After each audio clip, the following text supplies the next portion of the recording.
Bom dia, irmãos. A paz do Senhor a todos nós. Que o Senhor possa mais uma vez essa manhã falar aos nossos corações. Vamos abrir de início em Deuteronômio capítulo 13.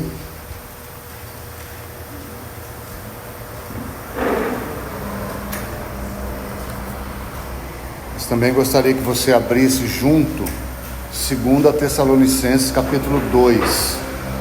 Você vai ter os dois textos aí abertos, de uma forma que nós possamos ir em um e outro, que nós vamos ler de forma conjunta.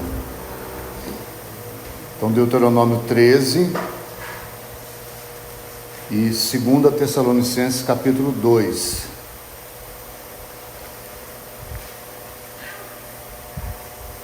Deuteronômio nós vamos ler os versos 1 a 5. 2 Tessalonicenses 2, nós vamos ler os versos 10 a 12.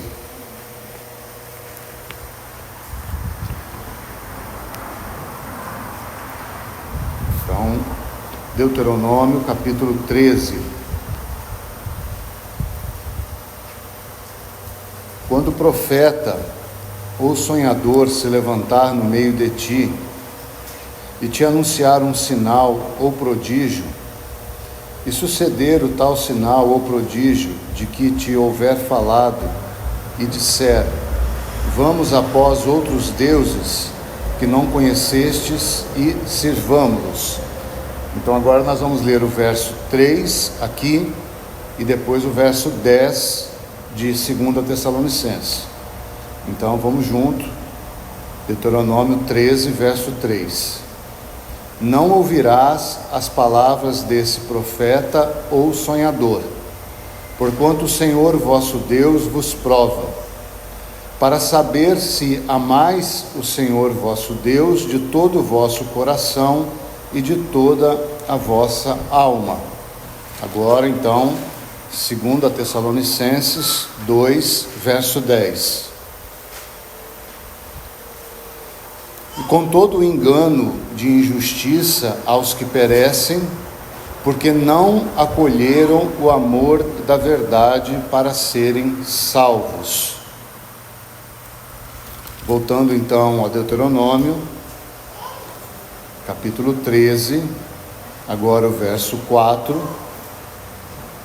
Andareis após o Senhor vosso Deus, e a Ele temereis. Guardareis os seus mandamentos, ouvireis a sua voz, a Ele servireis e a Ele vos achegareis. 2 Tessalonicenses 2, verso 11 agora. É por esse motivo, pois, que Deus lhes manda a operação do erro, para darem crédito à mentira. Voltando então a Deuteronômio, nós estamos lendo Deuteronômio 13, os versos 1 a 5, e 2 Tessalonicenses 2, os versos 10 a 12. Então, Deuteronômio, capítulo 13, verso 5 agora. Esse profeta ou sonhador será morto, pois pregou rebeldia contra o Senhor vosso Deus, e vos tirou da terra do Egito e vos resgatou da casa da servidão, para vos apartar do caminho que vos ordenou o Senhor vosso Deus, para andardes nele. Assim eliminarás o mal diante de ti. E agora o verso 12, então, de 2 Tessalonicenses 2, diz assim: a fim de serem julgados todos quantos não deram crédito à verdade, antes, pelo contrário, deleitaram-se com a injustiça. Então a nossa ligação primária seria o verso 3 de Deuteronômio 13, com o verso 10 de 2 Tessalonicenses, e assim subsequente, verso 4 com o verso 11, e verso 5 com o verso 12. Então essa é uma ligação que nós vamos construir aqui juntos a partir de agora. Então apenas para que você entenda essa sincronia desses textos de uma forma inicial, e nós vamos então meditar sobre isso. Tá? Então, verso 3, verso 10, verso 4, verso 11, verso 5, verso 12. Tá? Então, para um título sugerido para esse 80º momento em torno desse assunto, o ministério da iniquidade. Então, 80º assunto, o ministério da iniquidade. Você pode deixar a sua Bíblia aberta em 2 Tessalonicenses, que será então colhido desse texto em especial algumas expressões que nós vamos meditar nessa manhã. Mas não percamos de vista ali o texto de Deuteronômio, porque lá foi um grande teste então que Deus fez àquele povo, né? E o teste essencial continua sendo feito nos nossos dias, se de fato nós amamos ao Senhor, ou amamos até mesmo o que Ele nos dá, sendo isso coisa boa, sendo isso coisa ruim, sendo isso coisa que edifica, sendo isso coisa que nos afaste dEle, né? Tudo provém do Senhor, tudo provém dEle, né? Ou seja, Ele provê tudo, para que de alguma maneira nós possamos então responder à vontade dEle e cooperarmos com Ele no cumprimento do eterno propósito, ou não, né? Nos rendermos aos enganos, porque muitas vezes são mais deleitáveis a nós, e então nós rejeitamos muitas coisas que são do Senhor e nos agarramos a muitas coisas que não são do Senhor. Então esse é primeiro ponto inicial, né? Que Deus ainda hoje, não nos enganemos, continua permitindo ou até mesmo enviando, né, profetas, sonhadores, falsos mestres e tudo mais, nunca com o intuito de destruir o povo, mas com o intuito que o povo seja levado à reflexão e à transformação e a correr para o Senhor. Então, quando nós olhamos o quadro ao nosso redor hoje, não pense que é porque o homem está dominando que isso está acontecendo, de maneira nenhuma. Deus continua dominando, e quanto mais situações adversas nós temos, mais oportunidade nos é concedida de escolhermos servir ao Senhor e amar ao Senhor em meio a tanta adversidade, porque senão parece que o Senhor ao longo do tempo está perdendo o controle, né? Na visão de muitos irmãos aí, está perdendo a batalha espiritual para o mal, né? O mal está vencendo e o bem está perdendo. Irmãos, isso está muito longe, né, de ser uma verdade. O Senhor continua reinando soberano sobre tudo e sobre todos, mas Ele não é um Deus oferecido. Ele é um Deus educado, que espera que nós abramos a porta no tempo certo para Ele entrar. Vemos isso em Cantares, vemos isso em Apocalipse, né? Ele bate a porta e espera, né? Um tipo de noiva já está acomodada, né? Recatada, se coberta, já botou seu pijama e não se levanta. A outra já está abastada, rica, já tem tudo que precisa e não se levanta para abrir a porta, né? Mas isso não quer dizer que o Senhor não poderia abrir a porta se Ele quisesse. São coisas distintas. Então Ele faz o teste. Isso acontece também com falsos profetas, falsos mestres, falsos de tudo que nós temos nos nossos dias hoje. Isso em nada toca a soberania do Senhor, né? E paralelo ou coadunando com o que temos estudado, né, esse tipo de ação que o Senhor permite no nosso meio, ou até mesmo gera no nosso meio, é para que nós de fato possamos ou não descobrir que por trás de tudo que nos acontece há um propósito. Então a ação desses, permitido ou até mesmo enviado por Deus para testar a resposta do homem, no fim de tudo, é para que nós nos liguemos ao eterno propósito ou nos afastemos dele. Sempre se lembre que quando nós falamos eterno propósito, nós não estamos falando de uma estratégia de Deus e nem mesmo de um plano de Deus. Nós estamos falando de tudo que Deus planejou com vistas à glória do seu Filho. Sempre esse é o intuito quando citamos então o eterno propósito de Deus. Então a letra A, para iniciarmos de uma forma mais didática, então você coloca Deuteronômio 13:3 e 2 Tessalonicenses 2:10.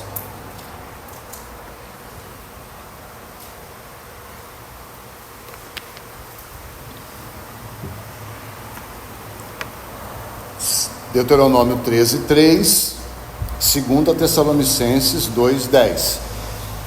Como esses textos eles têm em si mesmo um cunho mais que exortativo, ou até mesmo, podemos dizer, no sentido aplicado negativo, o que nós vamos procurar fazer nessa manhã é entender como que esse ministério da iniquidade está então impedindo que o povo de Deus possa cooperar com o eterno propósito, tá? Então, de maneira nenhuma nós vamos sair daquela linha, né, da eternidade, do presente e do futuro, mas nós vamos tentar abordar isso então de uma forma, olhando da perspectiva das ações desses falsos profetas e sonhadores, né, conscientes ou não das suas ações, o que isso está gerando na igreja, ou seja, como a igreja está totalmente alheia, né, ao eterno propósito de Deus, àquilo então que Deus tem falado no seu Filho, como temos aprendido ali na carta aos Hebreus. O falar de Deus está cada vez mais distante por conta de muitos profetas sonhadores e falsos e tudo que temos à nossa volta, tá? Então o intuito é como que esse ministério da iniquidade já está atuando nos nossos dias. E nós não vamos entrar de uma forma escatológica, porque não é o nosso interesse nesse momento, mas de uma forma mais didática, mais prática. Então, para essa letra A, com esses dois primeiros versos, então o título sugerido é Nos desviar do amor à verdade. Nos desviar do amor à verdade.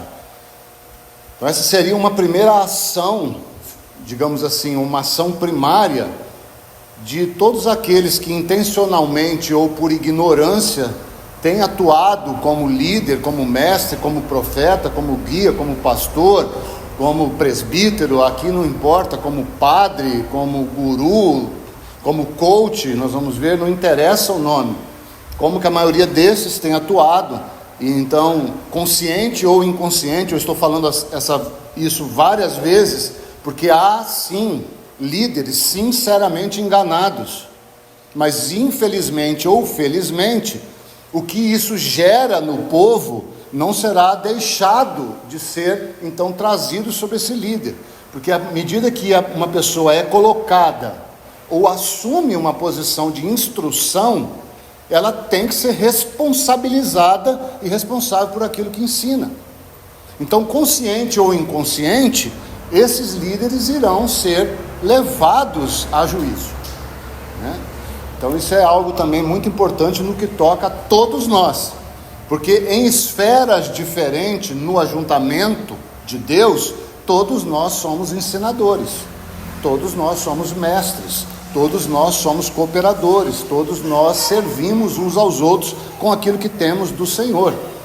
Então todos nós, em medidas e esferas diferentes, somos responsáveis e seremos responsabilizados por tudo que falamos, e até mesmo aquilo que agimos sem falar, talvez até com maior rigor com relação a isso, tá? Então essa letra A, nos desviar do amor à verdade.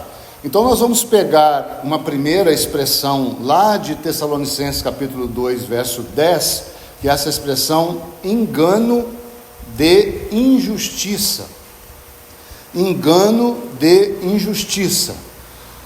O que nós vamos trazer agora como sendo isso não é nada literal e nem didático, ou seja, não é extraído do grego, não é extraído de outros irmãos que interpretaram, é apenas uma correlação que entendi de fazer a partir desse desviar do amor da verdade.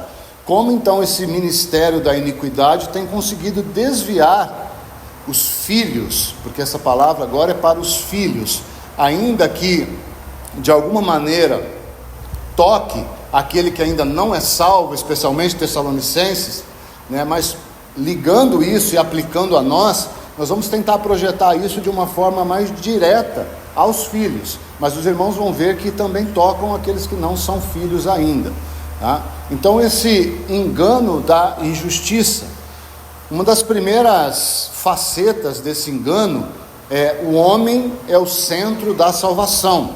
Aqui eu não vou botar ponto 1, 2, 3, você anota da forma que você quiser, né? Resuma isso em uma palavra, duas, né? Então o homem é o centro da salvação. Então isso é muito corriqueiro em muitas assembleias cristãs, né? Deus veio salvar o homem, né? Isso é verdade? Em parte. Em segundo plano, né? Em uma ação correlata. Então, graças ao Senhor, nós já temos batido bastante com relação a isso.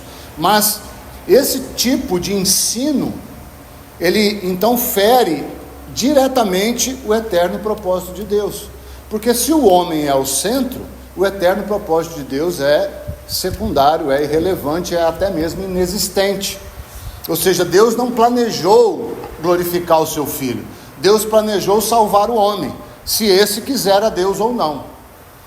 Então é um prejuízo muito grande que nós temos a partir desse tipo de ministério. Colocar o homem como centro das ações, afeições e amor de Deus.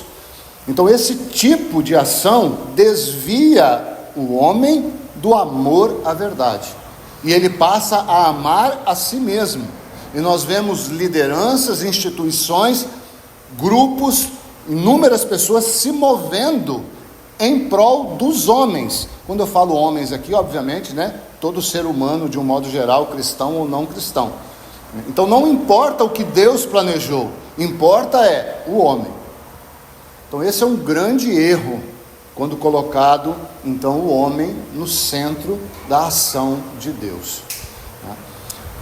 Uma outra faceta desse ministério, que também é muito difundida e já vem de longa data, e graças ao Senhor para nós já é algo um pouco claro, mas que se muitas vezes nós sondarmos, quando colocamos a cabeça no nosso travesseiro, isso ainda pode de alguma maneira nos afetar. A salvação vem pelas obras. Quando nós didaticamente falamos ou até mesmo ensinamos isso é muito claro para nós. Mas irmãos e irmãs, sondemos o nosso coração.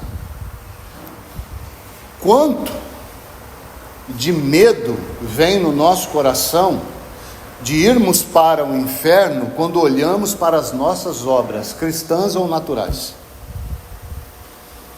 Quanto de julgamento vem sobre você e sobre mim quando nos aproximamos da mesa e olhamos para as nossas obras? Então, nós vamos ter bem dissecado, bem separado no nosso coração, que a salvação é por graça, mediante a fé. E a obra tem uma relação com recompensa, com relacionamento com o Senhor aqui e agora, mas que não anula o relacionamento eterno. Então, quando isso é bem estabelecido, não entrará no meu e no seu coração dúvida de que o Senhor é o seu Pai eterno. Então, quando nós tocamos nas obras e colocamos as obras como centro que sustentará o nosso relacionamento eterno com Deus, nós temos um prejuízo muito grande, né? Porque o serviço, ele passa a ser uma troca para estarmos com Deus no céu. E de novo, não pense só no fato objetivo. Eu já compreendi que eu sou salvo por graça mediante a fé. Pense também no subjetivo. Quando você erra, como o seu coração age contra você? Quando você vê o outro irmão errando, como que o seu juízo vai sobre ele? Você se escora nas suas obras para julgá-lo? Então, irmãos, esse é outro ponto bem importante que o ministério da iniquidade tem atuado nos nossos dias. Uma outra faceta que é paralela a essa da relação das obras é: quem pecar perderá a salvação. Então os irmãos vejam que isso é um ensino que não é novo, né?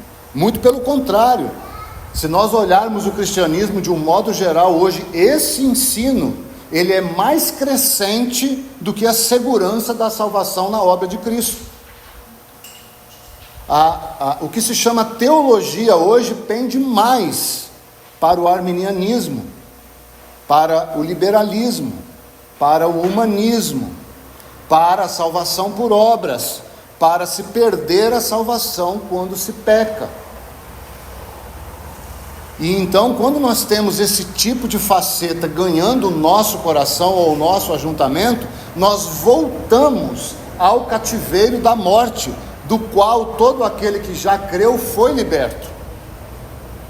E quando nós voltamos para o cativeiro da morte, o nosso serviço ao Senhor é anulado. Nós estamos preocupados se vamos para o céu ou o inferno, e deixamos de nos preocupar em como podemos cooperar com o Senhor, já que essa questão de morte e vida já foi resolvida na cruz para aqueles que creem. Então o ministério da iniquidade entra com essa faceta, e o que ele faz? Ele distrai todo cristão que se deixa submeter por esse engano. Agora, pense comigo, mais uma vez, sonde ao seu coração sinceramente diante do Senhor. Ainda existe medo da morte em você?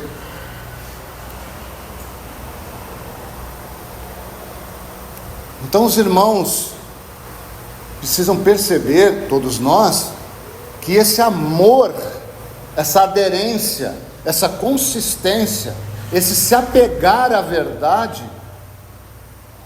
ele não vai acabar de uma hora para outra. Mas como já vimos no estudo de quarta-feira, bem detalhado que o irmão João nos trouxe, que requer de nós tempo para compreendermos, requer de nós dedicação, e certamente daqui para frente ele fará de uma forma mais esmiuçada ainda. Se nós não sondarmos esses pequenos detalhes, nós ficaremos à mercê das dúvidas, do medo, e de novo estamos paralisados na cooperação com o eterno propósito. Então veja, não é um tema antigo, perder a salvação ou não, é novo, é um tema muito antigo, que inclusive vai ser abordado no capítulo 6 de Hebreus. Mas você já entendeu que não perde a salvação, mas você já vive livre do pavor da morte? Então uma coisa é o fato objetivo, amém, eu sou salvo, salvo para sempre. Outra coisa é o fato subjetivo, eu já sou livre do medo da morte? Quem exerce esse medo da morte, segundo a carta aos Hebreus? O diabo. Mas ele não pode mais fazer isso, porque ele já foi vencido por Jesus na cruz. Mas isso tudo é muito bonito, escrito no papel, mas já está escrito no seu e no meu coração? Mamãe e papai já estaria preparado para perder o filho? Filho já estaria preparado para perder o pai e a mãe? Então são relações muito práticas, que revelam o nosso amor. Entende o sentido do amor à verdade? Porque o amor faz o quê? Lança fora todo. Então qual o grau do seu e do meu amor à verdade? Ele é medido pelo quanto do medo já foi lançado para longe do meu e do seu coração. Uma outra faceta desse ministério da iniquidade é sinais e testemunho como características de santidade. E aqui sim é um tema delicado, porque tantos os sinais e prodígios, eles podem e são feitos pelo Espírito Santo, não há dúvida disso, isso continua acontecendo na vida da igreja, assim como o testemunho cristão deveria ser real na vida de todo cristão, sem dúvida nenhuma. Agora, nós vamos nos medir por isso? Como que Paulo aborda isso em 1 Coríntios 12, 13 e 14? O que ele coloca no meio, Porque 1 Coríntios 12 é o corpo, com os dons, ministérios, funções. 1 Coríntios 14, ele vai mais para o lado específico do dom de língua e o ministério profético, que era o problema maior ali daqueles irmãos. E no meio, o que ele coloca? O amor à verdade, que é o amor a Cristo e o amor uns aos outros. Então, no nosso meio, quando nós temos um sinal e um prodígio, o meu coração reage achando que Deus está mais no nosso meio por conta disso? Quando no nosso meio mais irmãos são pecadores, eu acho que Deus não está mais no nosso meio?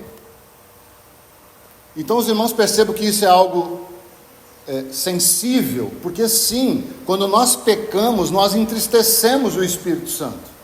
E sim, ele é anulado no sentido de que ele fica em silêncio no nosso meio. Mas qual é o desejo dele? É que nós possamos, por meio da palavra, pregar a cruz, para que isso seja alinhado, para que o testemunho seja restaurado e assuma o seu lugar devido, e não o lugar de Cristo como autor daquele que santifica a todos os que creem, e os sinais e prodígios sejam também subjulgados ao fato de que eles são para a edificação da igreja e não para a promoção de pessoas. Então, cuidemos do nosso coração, porque todos nós já somos santos, todos. Santidade significa separados para Cristo. E agora você precisa desenvolver a sua salvação. E é porque você é santo que você pode ter ações correspondentes à posição que você e eu ocupamos. Mas não invertamos isso. Isso é religião. É a mesma coisa que colocar a obra como fator de salvação, e não o sangue de Cristo. E uma última faceta dessa letra A: uma vida cristã pragmática. Então esse seria talvez o mal do nosso tempo, né? Que é o reflexo do princípio de Esaú. É muito sugestivo nos púlpitos modernos, né? Um Deus que resolve os problemas instantaneamente. Então, uma vida cristã pragmática. Eu quero agora, eu recebo agora, eu tenho agora. Se eu não recebo aqui, eu mudo daqui para outro lugar. Se eu não tenho o que eu quero, e por aí afora vai, irmãos. Então, a vida cristã não é pragmática, no aspecto de que o Senhor tem o tempo e o modo de realizar o seu fazer, porque Ele não está preocupado com o que nós queremos, ou com o que nós precisamos, ou o que nós achamos que é certo ou errado. E Ele está preocupado em cumprir o eterno propósito.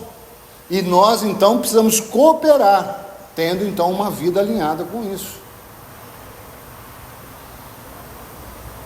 Então muita calma e muita paciência naquilo que se chama relacionamento cristão. Porque nós precisamos ajudar uns aos outros, até que todos nós alcancemos a medida da estatura do varão de Deus. Assim passamos então para a letra B.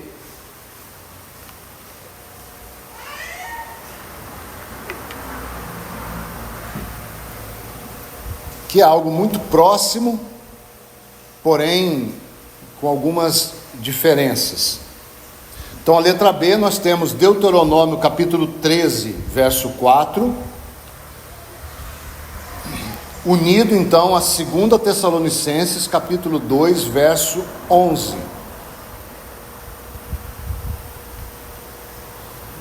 Deuteronômio 13, 4, 2 Tessalonicenses 2, 11.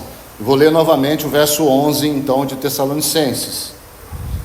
É por este motivo, pois, que Deus lhe manda a operação do erro, para darem crédito à mentira. Então nós vamos colocar aí um título sugerido para a letra B. O que esse ministério da iniquidade faz com relação a isso? Nos distrair do fundamento da verdade. Nos distrair do fundamento da verdade. Então a letra A é nos desviar. Quando o inimigo não consegue nos desviar, ele vai promover alguma distração. Os irmãos conseguem perceber a diferença? Ele tenta uma ação mais drástica, para gerar um desvio, né? Uma saída do caminho, uma saída da cooperação do propósito. Quando ele não consegue isso, e um grupo ou uma pessoa ainda se mantém firme, mesmo no caminho, ele vai gerar distrações, né? Que é um exemplo muito claro, é o povo ali distraído no deserto, preocupado com tantas coisas, e perderam então o rumo direto ao que Deus tinha para eles. Então, nos distrair do fundamento da verdade. Nós vamos pegar aí, desse verso 11, a expressão crédito à mentira. Está aí no final, né? Darem crédito à mentira. Então, enquanto a letra A, nós temos vamos dizer assim, uma reação, me escutem com atenção aqui, uma reação daqueles que ouvem como que passiva, ou seja, eles recebem aquilo, ficam na dúvida por não terem muito conhecimento, talvez de alguma maneira não se esforçam muito, eles recebem aquele ensino da mentira e eles ficam ali em passividade. Eu vou caminhar aqui para ver no que isso vai dar. Então é uma reação como que passiva. Aqui na letra B, por conta dessa expressão darem crédito à mentira, aqui nós já temos uma reação ativa.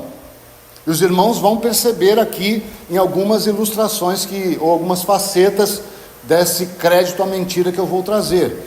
Então, uma primeira faceta desse dar crédito à mentira é realizar nossos sonhos. Realizar nossos sonhos. E aí, apenas como exemplo, né, ou ilustração, o evangelho da prosperidade. Que aí a prosperidade pode ser financeira, pode ser de saúde, pode ser de amizade, qualquer tipo de prosperidade que você quiser colocar aí. Então, realizar nossos sonhos. Então, perceba, irmãos, que nessa letra B, a reação daqueles que ouvem é uma reação ativa, ou seja, eles estão buscando um lugar aonde irá ministrar algo que vá de encontro com o desejo que eles têm. Nesse primeiro ponto, a faceta realizar os sonhos.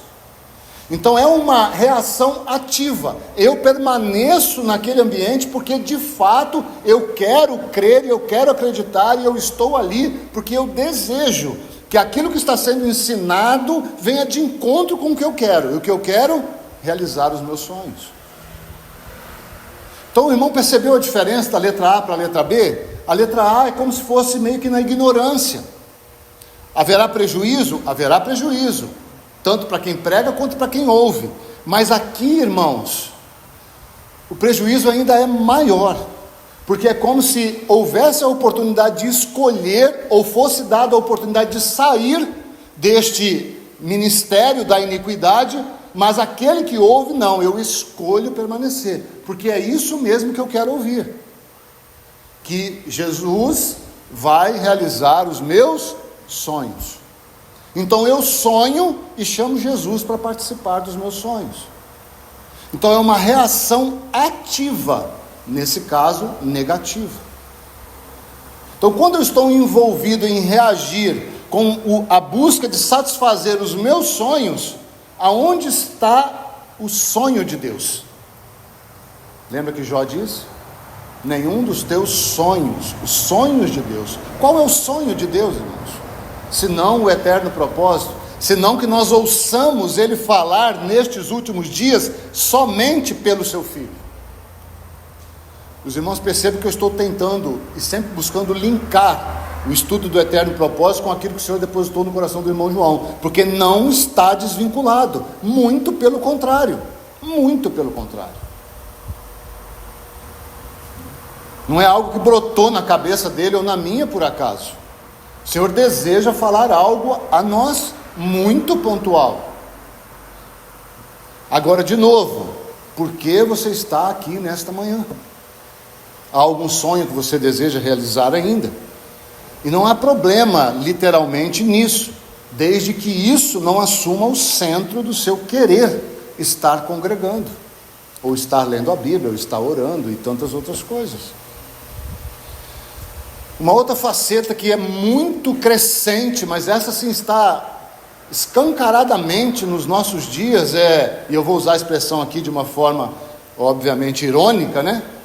Cristo, nosso motivador. E aí nós temos então o evangelho dos coaches. Irmãos, que coisa terrível.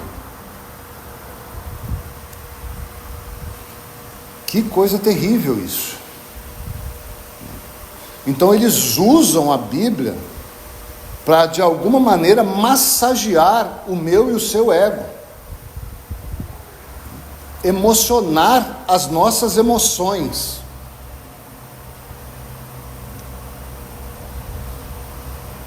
Isso é tão grande e tão crescente, irmãos, nos nossos dias. Quão diferente foi o nosso Senhor quando andou nessa terra. Eu não vi o Senhor Jesus motivando ninguém. Muito pelo contrário. Todas as suas palavras eram palavras de confronto.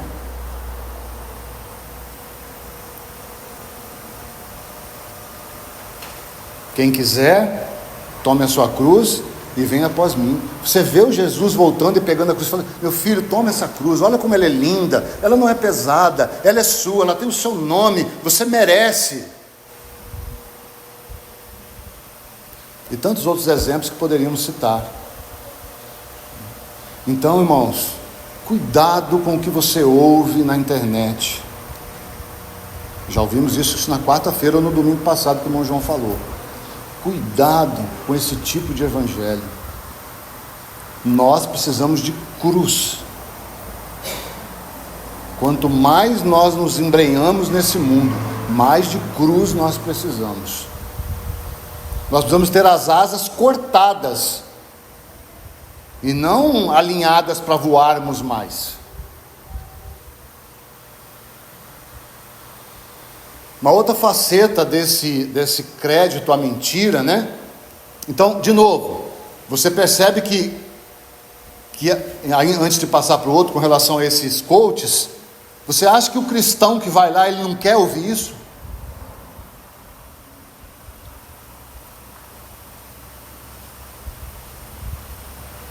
Então é uma reação ativa, porque ele acha que pela motivação do outro, ele vai... Irmãos, com que nós devemos consolar uns aos outros? Falamos domingo para amanhã.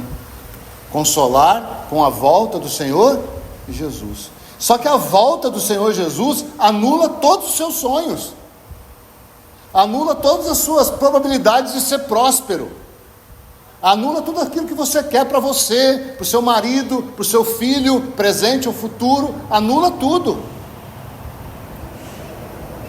Acaba com a perspectiva de vida natural nessa terra. É com essas palavras que nós deveríamos consolar uns aos outros. E eu sei que isso parece às vezes paradoxal, mas irmãos, a essência é a verdade.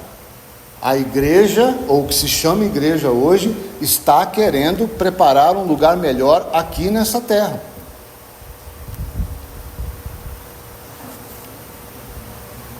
E nós não pertencemos a essa terra. Nós podemos viver aqui, trabalhar aqui, até termos um bom emprego, um trabalho que gostamos e tudo mais, mas o nosso coração não pode estar satisfeito com essas coisas. Lembra que o nosso coração é um coração de viúva. Como é que você motiva uma viúva? Diz para mim. A única coisa que iria motivar uma viúva é você dizer assim: ó, seu marido vai ressuscitar. É ou não é? E é isso que nos motiva, né? O nosso marido já ressuscitou. Então, se queremos ser motivadores, nós devemos motivar-nos uns aos outros com essas palavras. Qualquer coisa além ou aquém disso não vai nos levar a lugar nenhum. A outra faceta é o liberalismo. E aí uma explicação rápida sobre o liberalismo: o inclusivismo baseado no amor ilusório. O inclusivismo baseado no amor ilusório. Isso é sinônimo de liberalismo.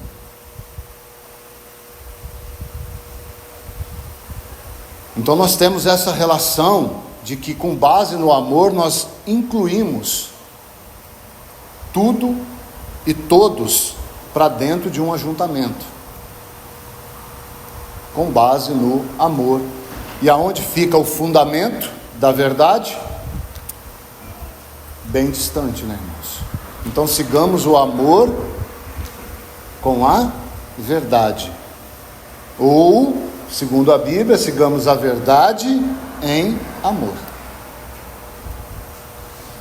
E para fecharmos essa letra B, aqui também só vou citar, para fundamentarmos o título, né, nos distrair do fundamento da verdade: nada de fundamentos.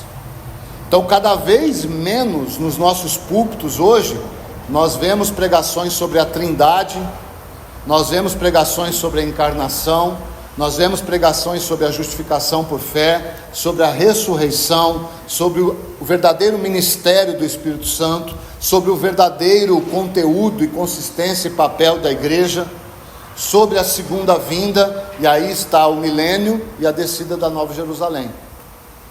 De uma forma alinhada com a revelação das Escrituras, menos nós vemos nos nossos dias.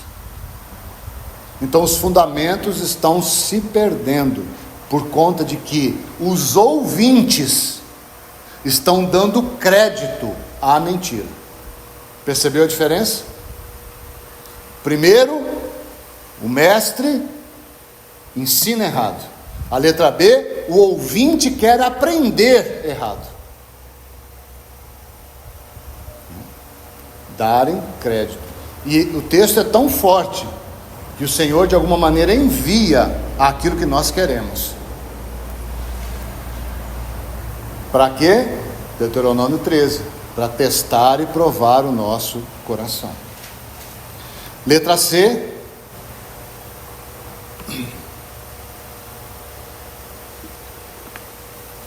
Então, Deuteronômio 13, 5, juntamente com 2 Tessalonicenses 2, 12. O título, então, para essa letra C: nos iludir com sinais e prodígios. Então nós somos chamados a sermos desviados. Quando nós não conseguirmos, ou não somos desviados, Satanás e seus cooperadores buscam nos distrair. Quando ele não consegue nos distrair, o que ele faz? Ele nos ilude, ou nos engana. Nos engana. E aqui então vamos ler o verso 12 de 2 Tessalonicenses: a fim de serem julgados todos quantos não deram crédito à verdade, antes, pelo contrário, deleitaram-se com a injustiça. Vamos destacar aqui essa expressão: deleitaram-se com a injustiça. De novo, não é nenhuma explicação literal, ainda que aqui contenha algo da tradução do grego. Essa palavra injustiça, ela traz o sentido de que existe um juiz injusto, né? Obviamente esse é o sentido, né? Então, injustiça traz o sentido primário de que existe um juiz injusto.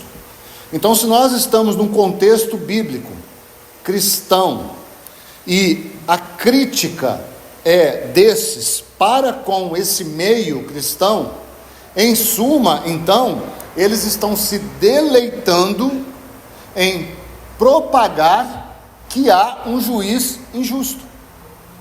Quem é o nosso juiz? É o nosso Deus. Então, quando nós usamos essa expressão que está aqui na Bíblia, que eles se deleitaram, então, eles hoje há muito iludindo, então, com sinais e prodígios, mas a ação deles e a motivação deles está num deleite próprio de dizer que há um Deus injusto. E isso é tão sutil, porque quando eles trazem a injustiça de Deus, eles mesmos assumem o lugar de serem os resolvedores dessas injustiças.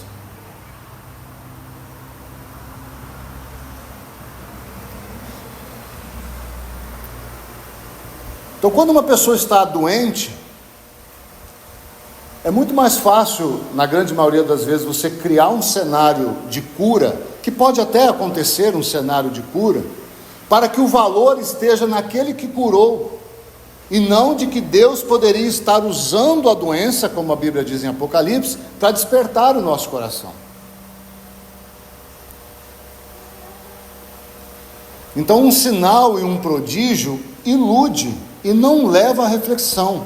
Eu tenho certeza que a grande maioria de nós já viram pessoas que foram curadas de enfermidades e depois se afastaram do Senhor.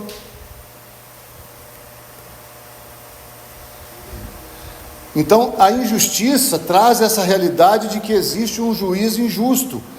Parafraseando para o que nós temos contemplado nesses momentos, Deus não tem um propósito em seu agir. Deus não tem um propósito. Porque se Deus tem um propósito no seu agir, então Deus é justo e poderoso.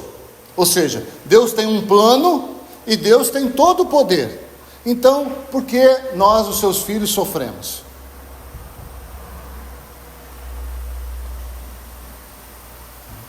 Então, esses que se municiam desse deleitar da injustiça, eles perguntam, por que Deus não acaba logo com isso? Se Deus é tão bom, tão poderoso e tem um plano, por que nós estamos aqui a sofrer como se abandonados por esse Deus? Quando você estuda a filosofia, você vai ver que a base deles, de um modo geral, é essa. Por isso que eles pregam, vivamos hoje como se não houvesse amanhã. Por quê? Porque não há um propósito em sofrermos hoje ou abdicarmos de alguma coisa hoje em prol de algo amanhã. Isso é tão incrustado nos nossos corações, porque quando você pega, por exemplo, a questão financeira, por que 98% da população é pobre, considerado de classe média para baixo? Porque ele prefere comer uma coisa gostosa hoje do que guardar o dinheiro para desfrutar uma vida melhor no dia de amanhã. Isso de uma forma literal, obviamente. Então é um princípio da nossa cabeça, que é o princípio lá, então também trazido de Esaú. Eu quero parar de sofrer. Agora, por que eu estou sofrendo? Vamos ver um dos 5 porquês de Jó, e já estamos caminhando para o final. Abra no livro de Jó, capítulo 3.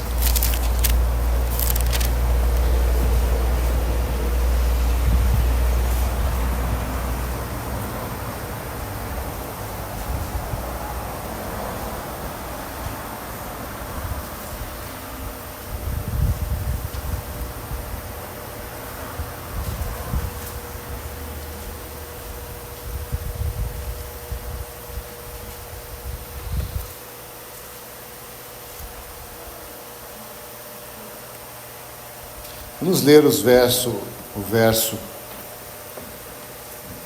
20 e depois o verso 23 de Jó capítulo 3.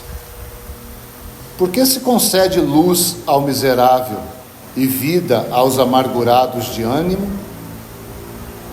Verso 23: por que se concede luz ao homem cujo caminho é oculto e a quem Deus cercou de todos os lados?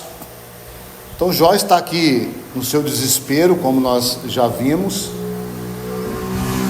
E por que nós voltamos aqui a Jó? Porque Jó, de alguma maneira, como já aprendemos, ele traz esse senso cósmico, essa dúvida cósmica, do qual a maioria desses indoutos ou intelectuais, né? Porque dependendo de como você olha é indouto, dependendo de como você olha é intelectual, depende do seu ponto de vista. O que eles usam então para afugentar a maioria dos cristãos? Nós estamos falando aqui provavelmente de pessoas que não creem no Senhor. Como que eles estão então, de alguma maneira, afastando os cristãos de Deus, né? Com esse grande dilema, que foi o dilema de Jó, que nós já vimos exaustivamente. O homem pode amar a Deus independente de ser abençoado por Deus? Então esse é um grande dilema, e esse é uma grande pergunta para nós nesta manhã. Podemos continuar amando o Senhor, mesmo que o Senhor não nos abençoe? Então aqui está incluído tudo que nós já vimos para cima. Podemos amar o Senhor? Você pode amar o Senhor?